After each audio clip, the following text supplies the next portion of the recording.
Welcome everybody at Ukraine Media Center. We are to continue our work for you, and I'd like to remind you that we enjoy support from the Ministry of Defense of Ukraine and the Ministry of Internal Affairs of Ukraine, and now we have Oleksandr Motuzyanyk, Speaker of the Press Representative of the Ministry of Defense of Ukraine. He'll tell us about the current situation in the front. Thank you, Oleksandr.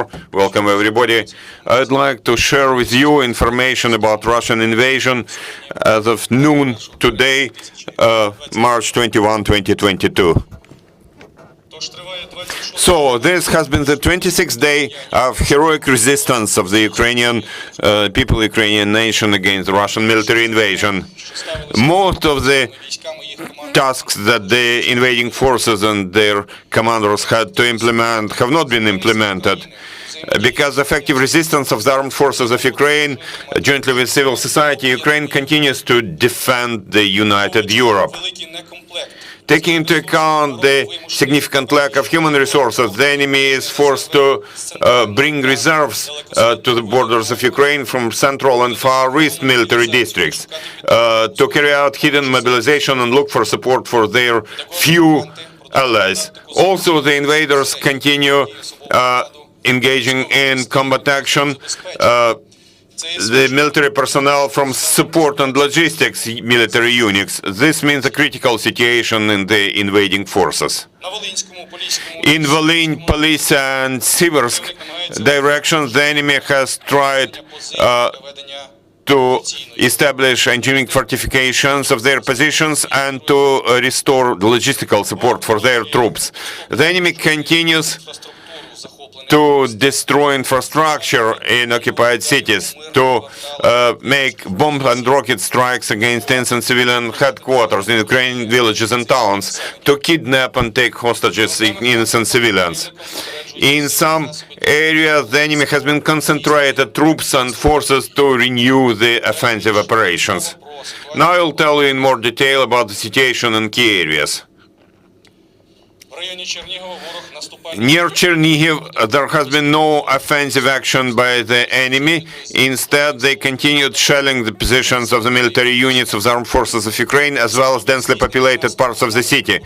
When making attempt of an offensive operation towards Brovary, the enemy has incurred significant losses and stopped. There, Russian terrorist troops try to restore their capacity and to fortify their positions.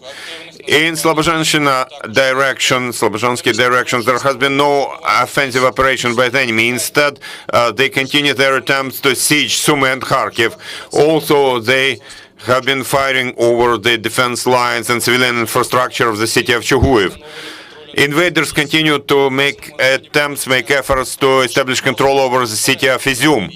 There, they have been deploying their troops, scatter their troops, and they continue to try to strengthen their group and fortify their positions. In Donetsk area, there have been assault attempts and firing across the whole front line. They try to break our defense in Avdiivka area. They have not made any success. They incurred losses and were forced to withdraw.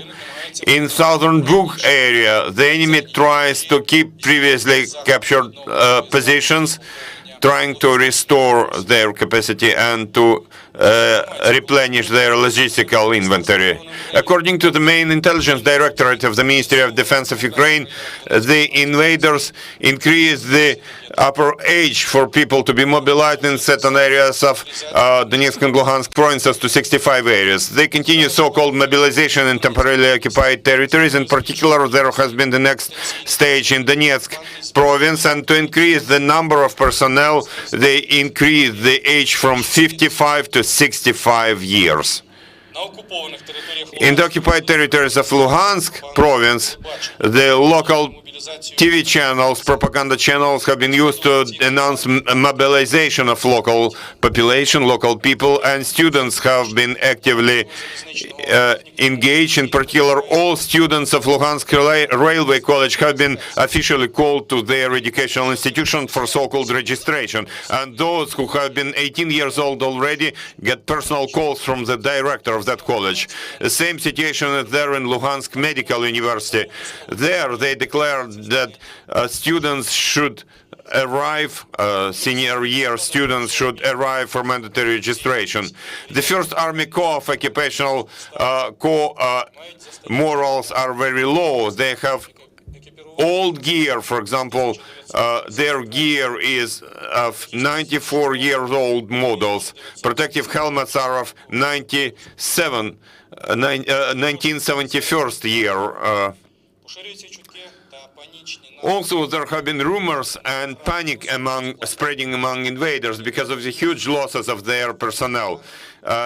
In the occupied territories, they continue receiving heavily wounded people and dead bodies. In particular, in Luhansk meat refrigerator, they have got 16 bodies of so-called mobilized people, and their relatives are not told anything about the place and circumstances of their deaths. Now, the enemy's losses from February 6, 24 to March 21. So, as of today, the invaders have lost about 15,000 people, 498 tanks, 1,535 infantry fighting vehicles, 240 artillery systems, 80 multiple launch rocket systems, 45 anti-air defense systems, as well as 97 aircraft, 121 helicopters, and 969 units of various vehicles. 969 vehicles.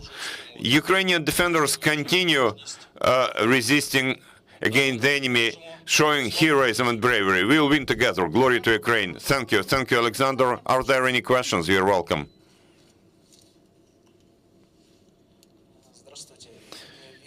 Good afternoon. I am Viktor Melnikov, special reporter to CGTN.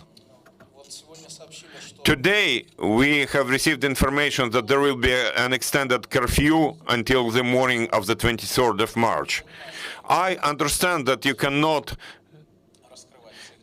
describe all the details why it will be done, but maybe at least you'd hint somehow what is to be done during this extended curfew when people cannot go to the streets. Thank you. Thank you. Indeed, the local authorities in the city of Kyiv declared the extended curfew from 8 p.m. today to 7 a.m. on the 23rd of March.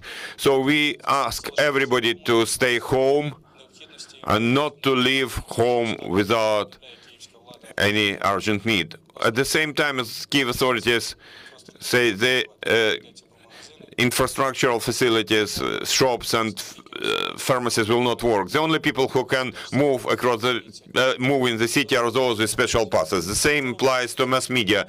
It is being done for a number of reasons, including the need for additional special operations to be carried out by our law enforcement units and military units of the armed forces of Ukraine, including territorial defense units.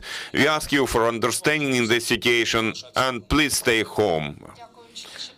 Thank you. Any more questions? No more questions. Thank you, Oleksandr. Thank you.